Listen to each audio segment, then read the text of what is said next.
Hello students, welcome to Vistas Learning. This is Shruti D. Nadiga, your chemistry tutor. We Vistas Learning provide the quality education for all. Yes students, as we are seeing the chemistry, we are already in the 11th standard chemistry and we are doing with the second session, the structure of atom. And this is the second chapter, structure of atom. We have already finished 6 lecturing classes. If you have missed any of them, you can get back to our online platform or our web application www.v-learning.in. You can browse in with all the videos what you are searching for. Yes, this is the lecturing class 7 where we are studying about the Heisenberg uncertainty principle with the quantum mechanics. We'll go into the syllabus now. Heisenberg's uncertainty principle, what does he say? All these classes we studied about the theory of the atomic structure and the model of the atomic structure. Now, what does he say and what is about this uncertainty principle? So, in 1927, the German physicist Werner Heisenberg stated that uncertainty principle, which is the consequence of dual behavior of the matter, which says about both particle as well as wave nature of the matter and radiation. It is impossible to determine the simultaneously the exact position as well as the exact momentum of the particle, that is electron. I repeat, it is impossible to determine simultaneously the exact position and exact momentum of an electron. Position will give you the particle nature, whereas momentum, when it is been in motion, it gives you the property of wave nature. Here we have delta V, delta X, which is being represented for the exact position. Delta represents the change in position. In that small change in position and small change in momentum, that will be equal to or greater than h by 4 pi. This is given by Heisenberg. He says that delta P is equals to, like we know momentum is equals to mass into velocity. So, we have P is equals to m into V. So, when it is been small change in momentum, we get delta P is equals to delta m into V. But as we know, mass doesn't change. We have already studied in the previous chapter, the mass and the weight are two different things where weight can change but mass doesn't. Right, students? Yes. So, the mass of electron is permanent, it doesn't change. So, we have delta V. Why? Because velocity might change but not the mass. Mass into delta V. Got it? So, that is what we get here. The substitution for delta P is equals to delta m into V x by x at that position. What is the velocity? So, delta x into delta m Vx is greater than or equal to h by 4 pi.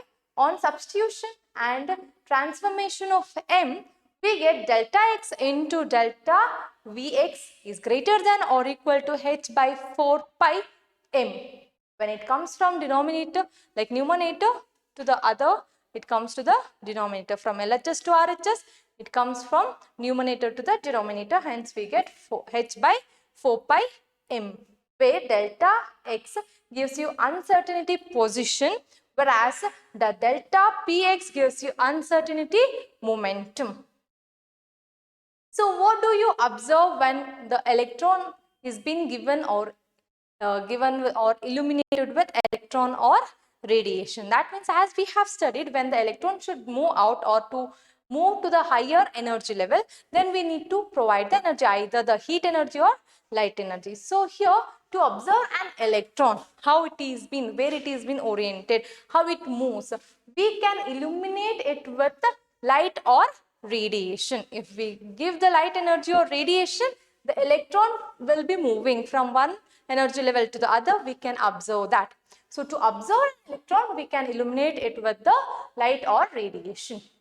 The light must have the wavelength smaller than that of the dimension of electrons, and the high momentum photons of such light can change the energy of electrons by collision.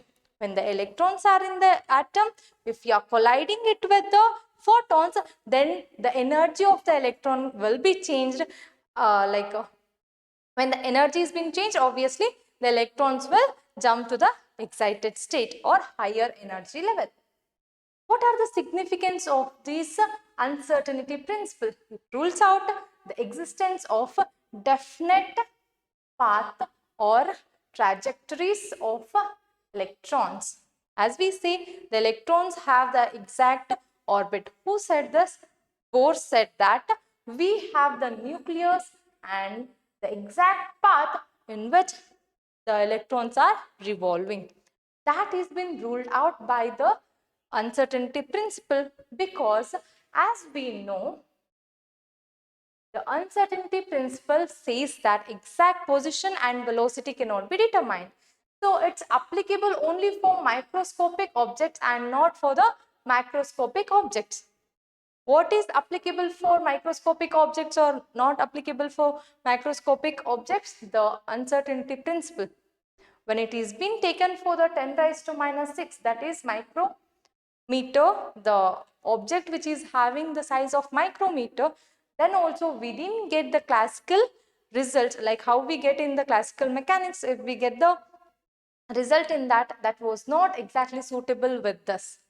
So it is not holds good for macroscopic, it holds only good for microscopic objects. What is the reason for failure of Bohr's model?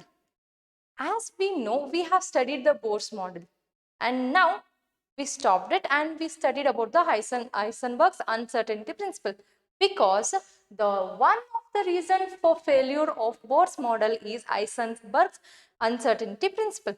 After Heisenberg's uncertainty principle, the Bohr model was got a failure in it, and that is where the wave character of electron is not considered in the Bohr's model, as well as an orbit is well-defined path, the Bohr said. But the path can be defined only if the position and the velocity is being known at that point. By Heisenberg's uncertainty principle, it was ruled out. So, the Bohr's model was failed at that time. Now, we have a problem based on the Heisenberg's uncertainty principle, how we can use its equation. So, a microscopic, like the microscope using suitable photon is employed to locate an electron in an atom within the distance of 0.1 angstrom.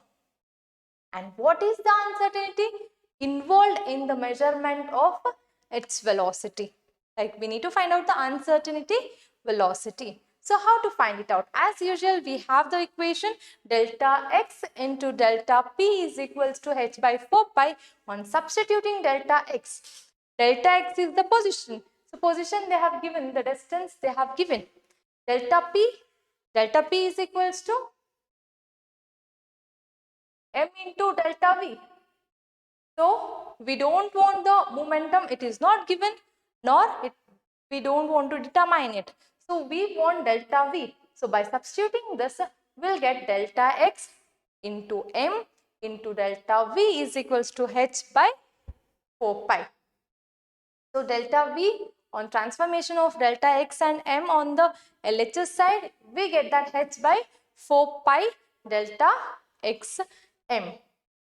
On substituting the values, as we know, h is a Planck's constant 6.626 into 10 raised to minus 34 joule second, and 4 as it is 4 pi 3.14 into delta x, it is been given as 0.1 A naught. A naught is nothing but the angstrom, and angstrom is given by 10 raised to minus 10 meters.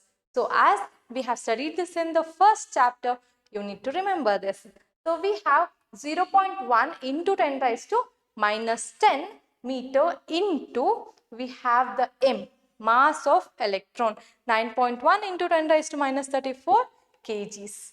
So on solving it out, we get the delta V as 0.579 into 10 raised to 7 meter per second, whereas we can just shift one of the decimals and we get 5.79 into 10 raised to 6 meter per second.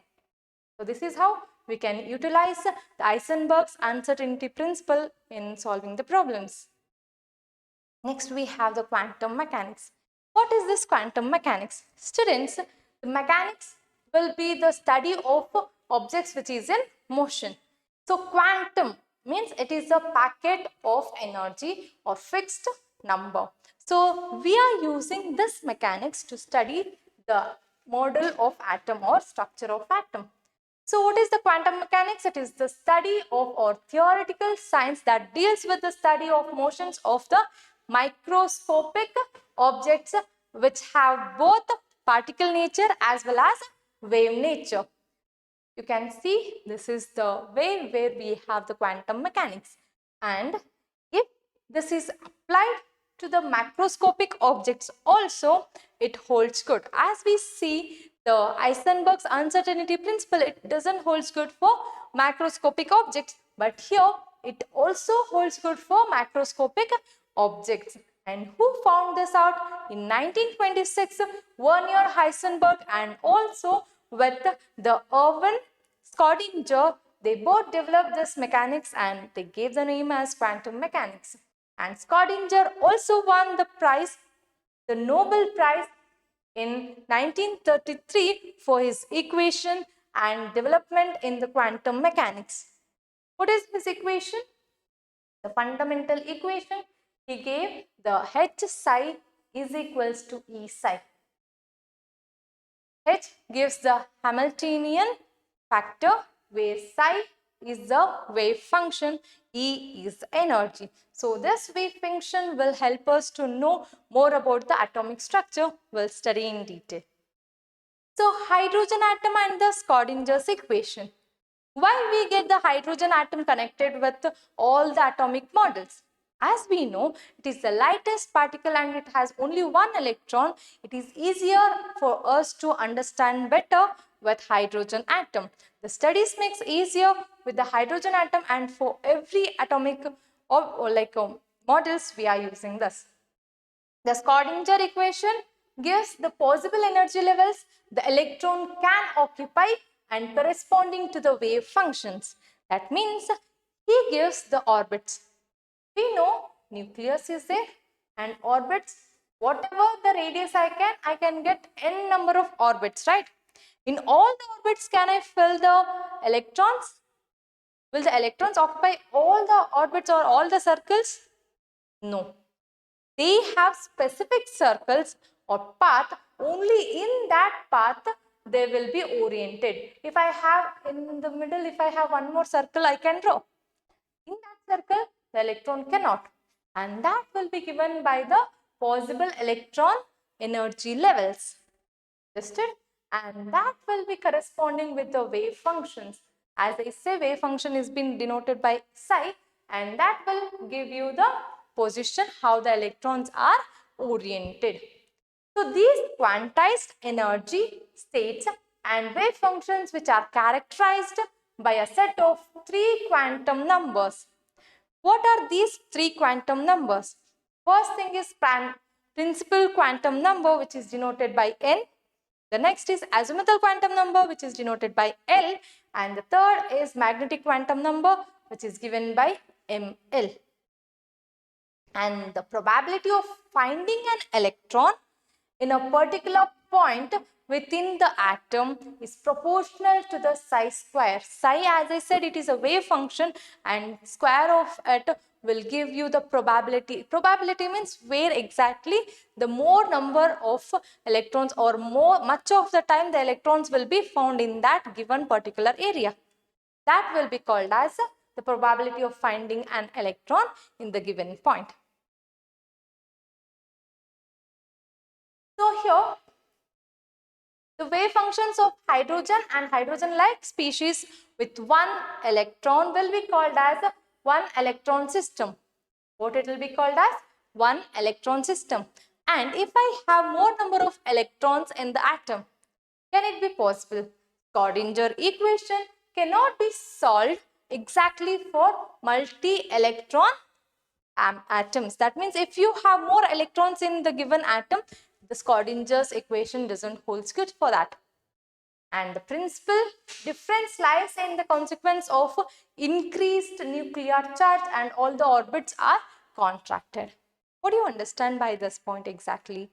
So here, as we say, if I take hydrogen atom, helium, lithium, beryllium, boron, and carbon. So what is the difference with these atoms?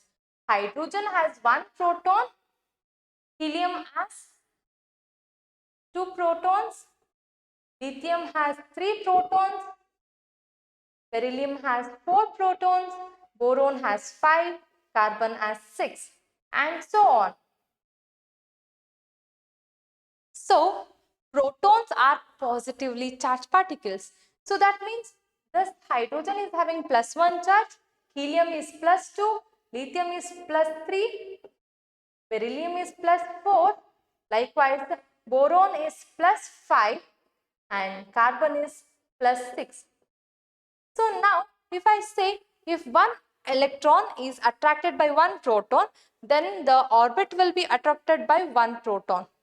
So here in hydrogen, only one proton is attracting it. Whereas this orbit, first orbit is attracted by two protons in helium, 3 in lithium, 4 in beryllium. So what happens when you go from hydrogen to carbon? The same orbit, first orbit will be attracted by more number of protons. So the orbit will come closer to the nucleus. That means it shrinks. So that contraction will be increased by what reason? Because the nuclear charge is increasing. Why we say nuclear charge is increasing? What is there in the nucleus? We have protons. As protons are positive charge, positive charge is increasing. As positive charge is increasing, the orbits are exactly attracted towards, and more the attraction, more it comes towards. So the orbitals are contracted. Getting this point? So the principal difference lies in the consequence of increased nuclear charge and also all the orbitals are contracted. Understood? Good. For hydrogen-like atoms, the energy depends only on the quantum number n, only on the orbit but not the orbitals. Whereas the energy of the orbits for multi-electron atoms depends on both the L and N. N is the principal quantum number, L is the azimuthal quantum number. The energy of electrons in atom is quantized, it is fixed. And these electronic energy levels are direct result of wave properties of electrons. How do you find out the electronic energy level? They are being found out by the wave property of the electron. And the exact position and exact velocity of an electron cannot be determined, as we said with by Heisenberg's uncertainty principle. It cannot be determined simultaneously or at once. We cannot find it out.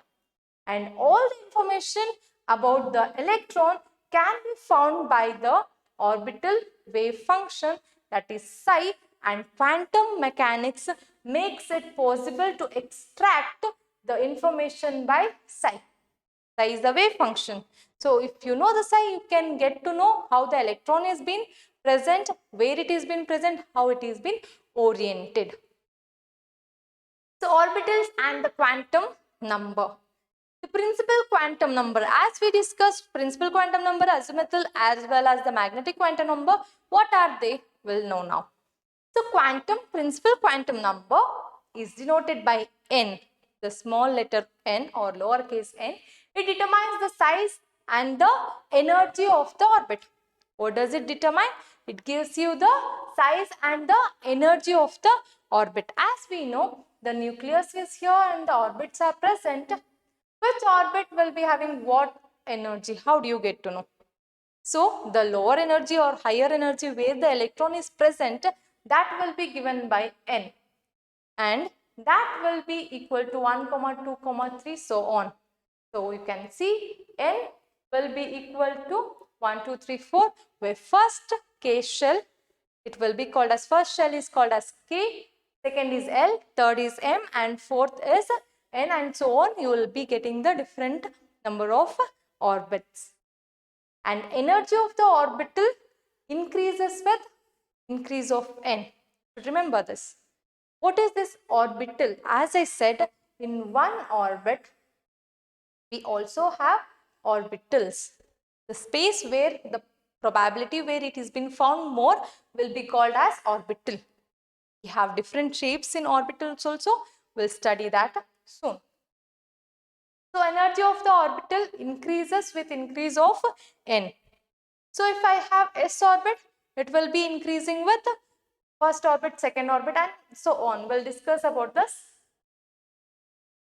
Azimuthal quantum number, what does this say? It gives you, or it determines the three-dimensional shape of the orbit. Gives you three-dimensional shape of the orbital. How it will be exactly, the orbital will be having its own shape, that will be determined by this azimuthal quantum number. It is also known as angular quantum number or subsidiary quantum number. Getting this point? N value is, if you know the n value, can you find out the azimuthal quantum number? Yes, of course. If you have n value, then you can find out L will be equal to 0 to n minus 1. For example, if you have n is equals to 1, L will be equal to 0. Because n minus 1 means it will be 1 minus 1, 0 itself. 0 to 0 is 0 only. So n is equals to, L is equals to 0 to 1. That is 0, comma 1, because in between 0 to 1 you don't have anything. So 0, comma 1. So each shell consists of one or more subshells or sublevels. If you have the nucleus and the orbits, since you should remember this, these orbits can be called as orbits. So it can be called as orbits or shells, or it can be called as energy levels. Okay.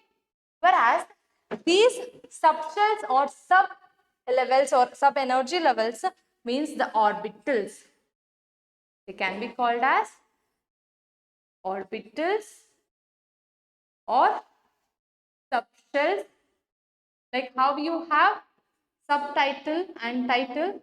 Likewise, shell, subshell, orbits, orbital, or you can also have sub levels or sub energy levels, you can call. Hope you understand. Don't get confused with what is shell, what is orbital, or what is energy levels. All the three are same. The path which gives the electron where it is revolving around the nucleus will be called as orbit or shell or energy level. We can also call it as electronic energy levels. And the space, the probability where the electrons are most found in the orbit will be called as orbitals, and it can also be called as subshell as well as sub energy levels. Hope you understand this. Fine. The next point is the number of subshells to the value of n. If you have value as 1, then as I said, L is equals to 0, because 0 to n minus 1, so you will get 1. If it is n equals to 2, then it will be 0, 1. If n is equals to 3, then it will be 1, 0, 1, 2.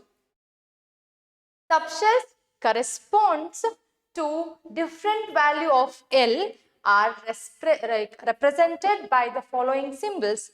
What symbols it will be giving? For example, 0 you have, L is 0, L1, L2, L3, L4. If you have that, then what does it gives the shape? What shape it will give, or what is the symbol which is been representing for it? That will be given by SPDFE, and it goes on.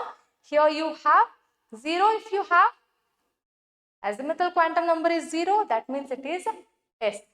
If you have 1, that it is D.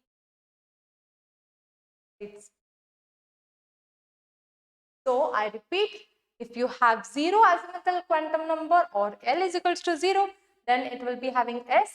If it is 1, then it will be P. If it is 2, it is D. 3, it is F. And 4, it will be G. 5 is H, and so on. So here, these 4 are very much important for us.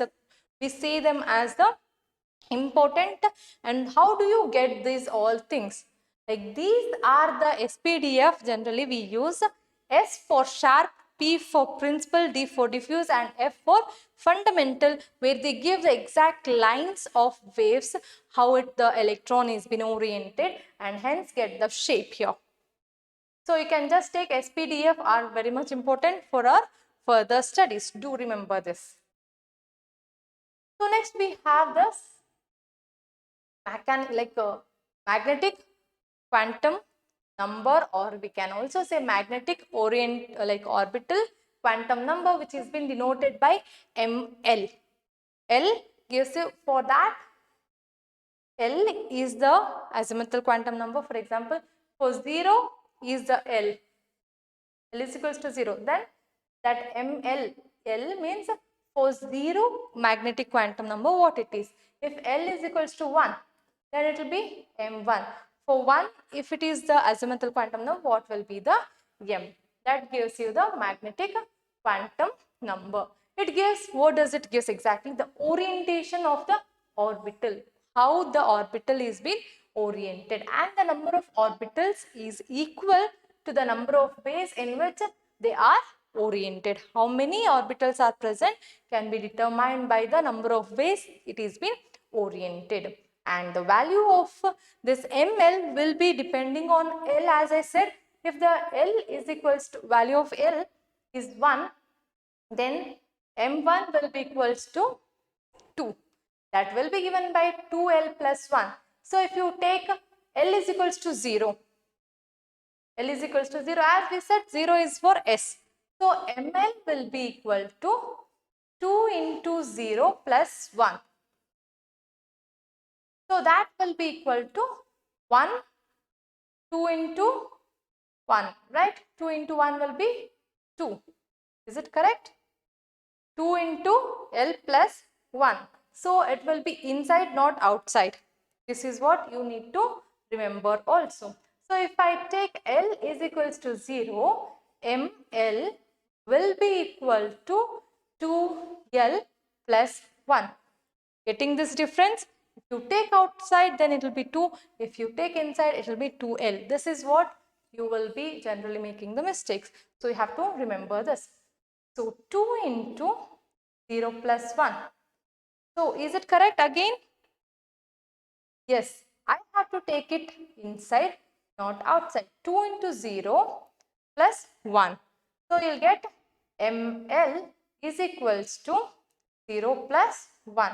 That will be equal to 1. Hence we get ML is equals to 1. And L is equals to 1. Then M1 or ML is equals to 2 into 1 plus 1. So that will be equal to 3. 2 plus 1 is 3. So ML value is 3. But how to represent it? It will be from plus or minus L. Like if I take ML, that will be equal to minus 1, 0, 1, as you can see here. Got it? So now I'll just tell you, if I'm taking L is equals to 2, what will be M? So ML will be equal to, will be having plus or minus 2, you can see. When plus 2, plus or minus 2, L means minus 2, minus 1, 0, plus 1 and plus 2. So such that you will get here the 5, that is equals to nothing but 2 into 2 plus 1, right? So 2 to the 4, 4 plus 1 is equals to 5. So you have 5 orbitals, which is from minus 2 to plus 2. So always this is how we get the azimuthal quantum number.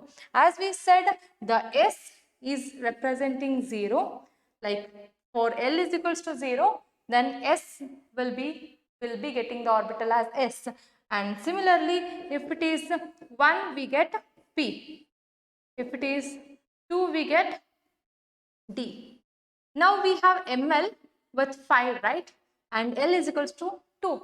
Can you find out SPD? Which one is equal to this? Is it S or P or D? Yes, correct. It is D. Then D orbital will be having again the orbitals which is 5. So we have 5 suborbitals for D orbital. Understood, students? Yes, we'll just learn about those in this table. You can find if the value of L is 0 and the subshell notation or orientation will be given by S and the number of orbitals will be 1. So for P it is 3, for D it is 5.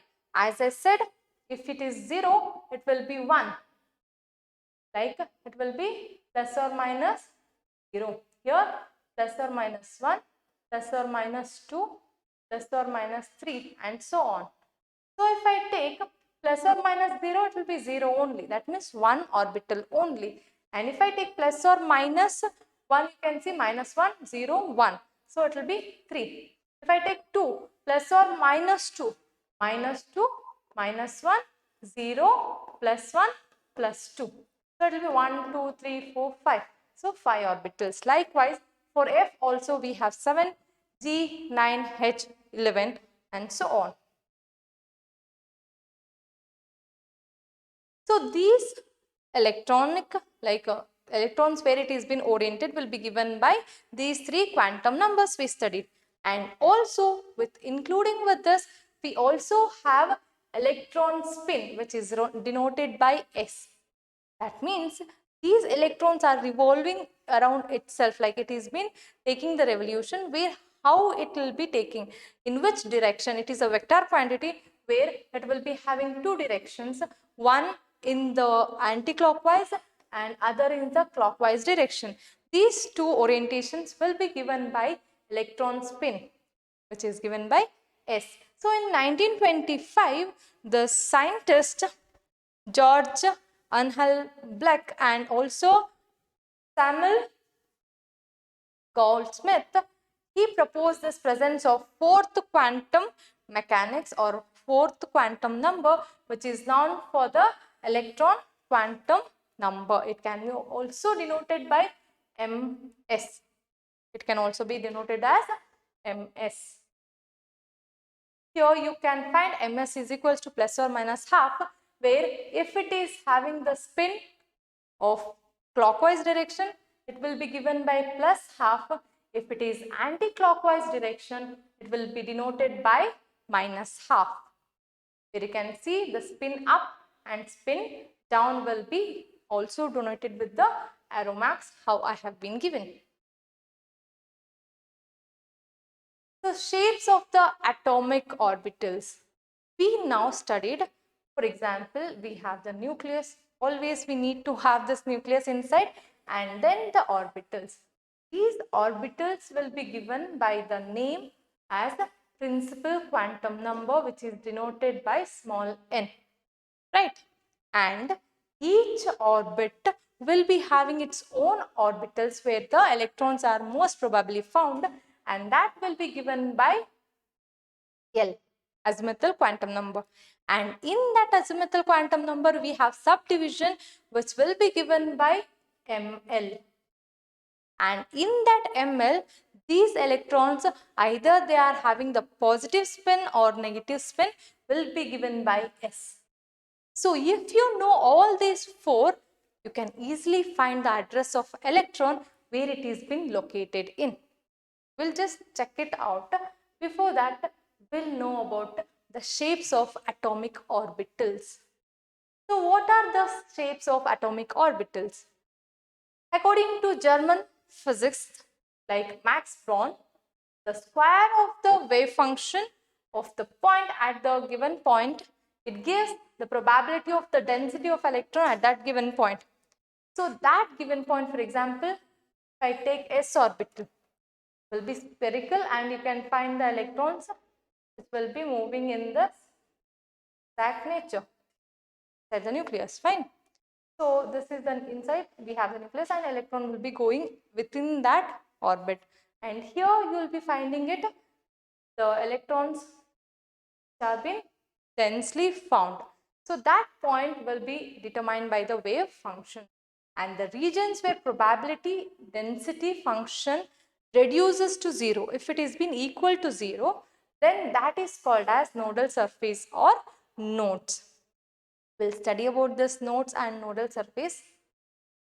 So s orbital, if I take any of the s orbital like ns orbital, if I take one s, it is mean first orbital. First orbit have the s orbital, so that s orbital. 2s means the second orbit, it has the s orbital, in that the electron is present. So for any of the s orbital, we have n minus 1 nodes. That means if I take first s orbit, then the number of node for it is 1 minus 1, that is equals to 0. For first s orbit, number of nodes is 0. For second s, 2s, this n represents the number of orbit. The first orbit, this is 1s here. The next we have 2s in the next orbit. Okay, so that will be having 2 minus 1, that is equals to, they have that one node where the density of electron found to be equal to 0, that will be equal to 1 here. But for first, it will be everywhere you can find the electron, there is no 0 or 0 density in the given first orbit. Understood? Fine. So the number of the nodes increases with increase in principal quantum number. By this equation itself, you can understand. If the n is increasing, number of nodes also increases. For first it is 0, for second it is 1, for third it is 2, and fourth it is 3, and so on. So the number of nodes increases with increase with principal quantum number. And the size of the s orbit, the orbital of s will also increases its shape or size, like size with increase with the n. That principal quantum number increases, the orbital increases, as well as the s orbital also increases. For example, you can see 4s orbital. The s orbital present in the fourth orbit is wider or having the larger size than that of third and second and that of first. Hope you understand this, students. Good. This is the s orbital, where I just want to show you first s, second s and third s orbital. So here you can find the nucleus, and around that the space where the reddish part what you are seeing, there the electrons will be oriented. So here when you see, the everywhere it is even in number. There is no density is very less or 0, that is not been found. So this part for 1s there is 0 nodes. Whereas for 2s, you can see this is the nucleus, the first part, this is the first orbit, and this is the second orbit, where you can find in between them you have one node where the 0 density is being found. So that will be called as node, and we have one node for this. Okay. Similarly, if you go with the 3s, you can find the nucleus, the first orbit, second orbit, third orbit.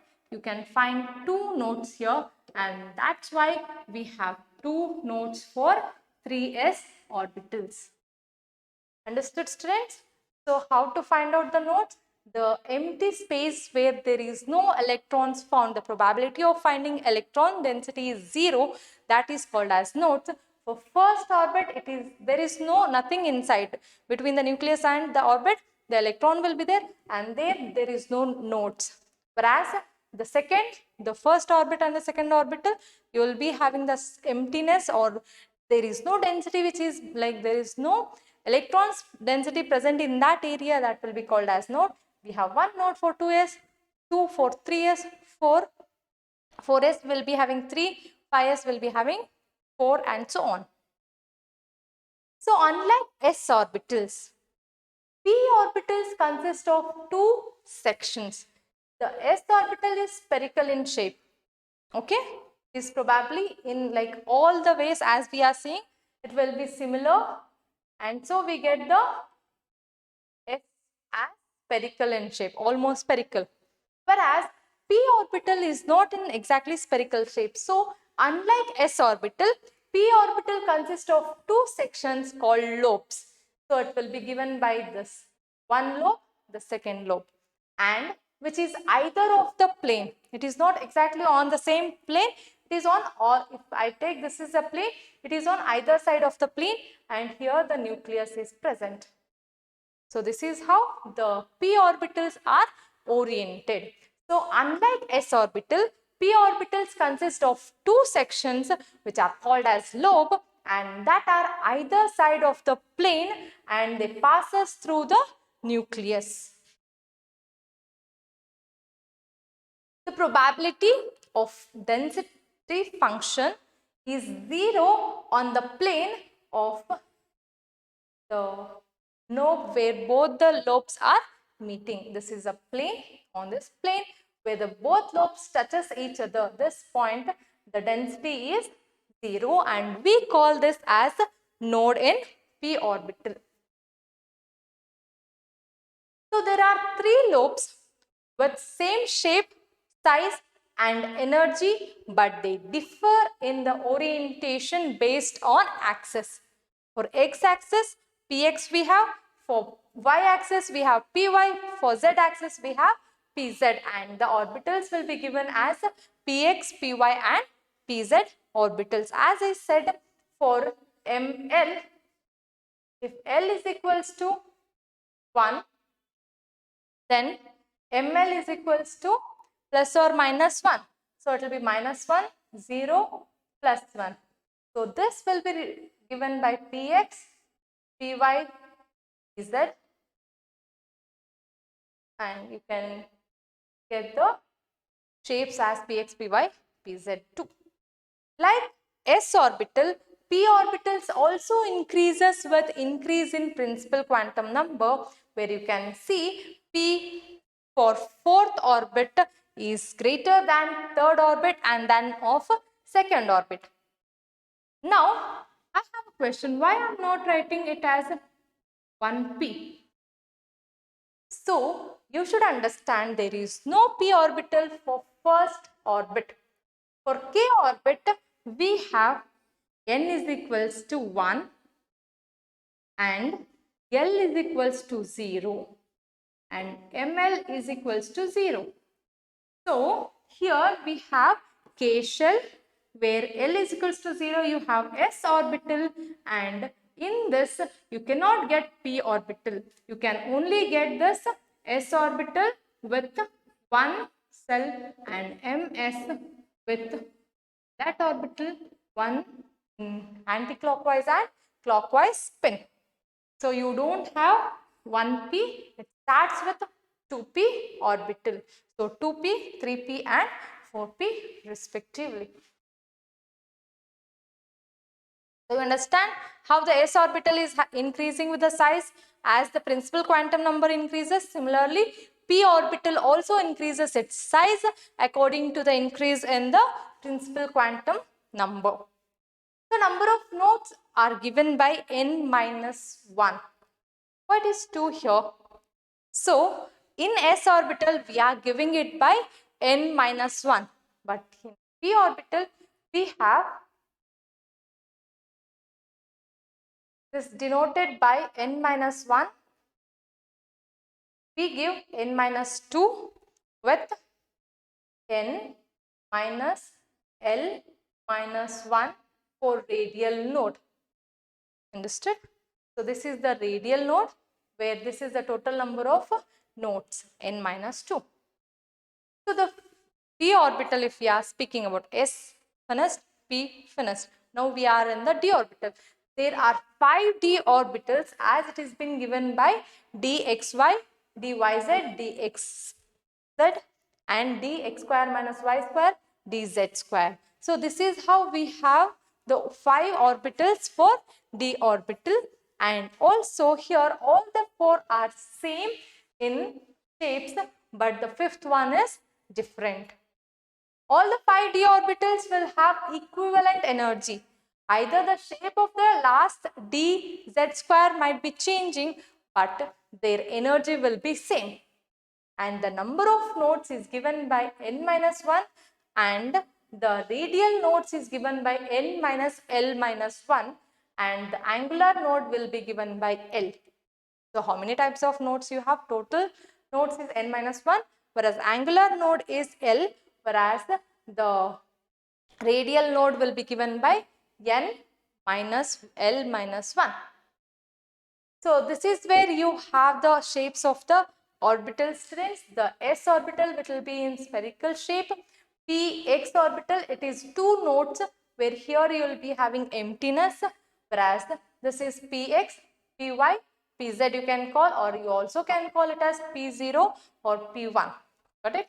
And we have d orbital. You can see all the different 5 d orbitals will be having different shapes, where here it is 2 nodes. In x square minus y square, it is xz. Here we have the xz square, like dz square. We have d1 and d2. It is nothing but dxy and dxyz. Here next you have 7 orbitals of F, where they have different shapes. These are the shapes which we are learning, and these are the orbitals where the electrons are oriented. Next, we'll study about the energy levels, how the electrons will be substituted or distributed in the atom. Got it, students? Yes. We Vistas Learning always welcome you for educating you, guiding you, and also we learn with yourself, like you can enjoy learning with a quality education which we provide it for all. Thank you, students.